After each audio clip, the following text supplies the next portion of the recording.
ये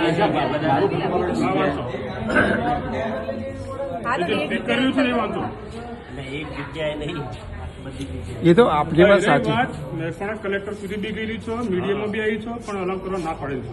એ મીડિયામાં આવી બી હું તમને બતાવું. બધા આવીને ડીએમ સાહેબ આવીને ગયા.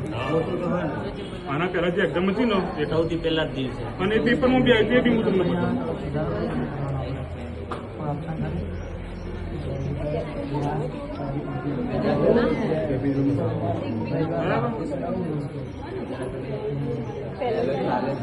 પણ તમે એવું કહો છો કે ફોર્મ ભરાયા પછી આ વસ્તુ બહાર આવી છે, ફોર્મ ભરાયા પછી જે વસ્તુ બહાર આવે તો એપ્લિકેબલ જ ના હોવી જોઈએ. એ વસ્તુ બી સાચી છે.